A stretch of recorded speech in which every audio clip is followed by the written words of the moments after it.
Chapter 1. The Shilling Pie. Jim Jarvis hopped about on the edge of the road, his feet blue with cold. Passing carriages flung muddy snow up into his face and his eyes, and the swaying horses slithered and skidded as they were whipped on by their drivers. At last, Jim saw his chance, and made a dash for it through the traffic.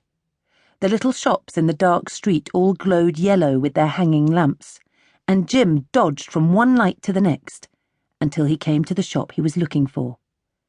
It was the meat pudding shop. Hungry boys and skinny dogs hovered round the doorway watching for scraps. Jim pushed past them, his coin as hot as a piece of coal in his fist. He could hear his stomach gurgling as the rich smell of hot gravy met him. Mrs. Hodder was trying to sweep the soggy floor and sprinkle new straw down when Jim ran in. "You can run right out again," she shouted to him, "if I'm not sick of little boys today." "But I've come to buy a pudding," Jim told her. He danced up and down, opening and closing his fist so his coin winked at her like an eye. She prized it out of his hand and bit it. "Where'd you find this, little shrimp?" she asked him. "And stop your dancing. You're making me rock like a ship at sea." Jim hopped onto a dry patch of straw. "Ma's purse, and she said there won't be no more, because that's the last shilling we got, and I know that's true, because I emptied it for her. So make it a good one, Mrs. Hodder. Make it big, and lots of gravy." He ran home with the pie clutched to his chest, warming him through its cloth wrapping. Some of the boys outside the shop tried to chase him, but he soon lost them in the dark alleys, his heart thudding in case they caught him and stole the pie. At last he came to his home, in a house so full of families that he sometimes wondered how the floors and walls didn't come tumbling down with the weight and the noise of them all. He ran up the stairs and burst into the room his own family lived in. He was panting with triumph and excitement. "I've got the pie! I've got the pie!" he sang out. "Shh!" His sister Emily was kneeling on the floor, and she turned round to him sharply. "Ma's asleep, Jim." Lizzie jumped up and ran to him, pulling him over towards the fire so they could spread out the pudding cloth on the hearth. They broke off chunks of pastry and dipped them into the brimming gravy. "What about Ma?" asked Lizzie. "She won't want it," Emily said. "She never eats." Lizzie pulled Jim's hand back as he was reaching out for another chunk. "But the gravy might do her good," she suggested.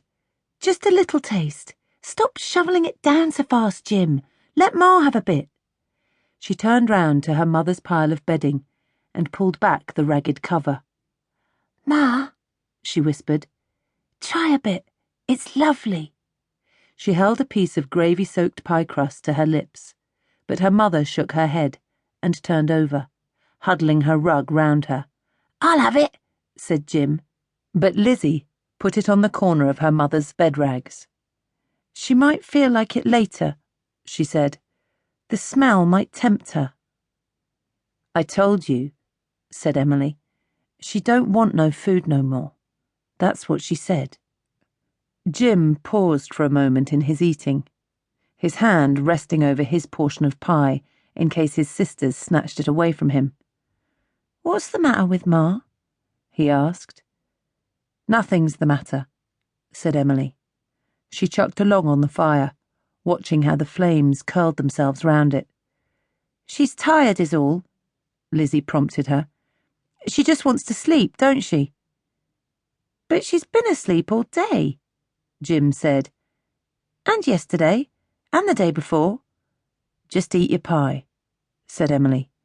"You heard what she said. There's no more shillings in that purse, so don't expect no more pies after this one." "She'll get better soon," Lizzie said, "and then she'll be able to go back to work. There's lots of jobs for cooks. We'll soon be out of this place. That's what she told me, Jim." "Will we go back to our cottage?" Jim asked. Lizzie shook her head. "You know we can't go there, Jim. We had to move out when Father died." "Eat your pie," said Emily. "She wants us to enjoy it." But the pie had grown cold.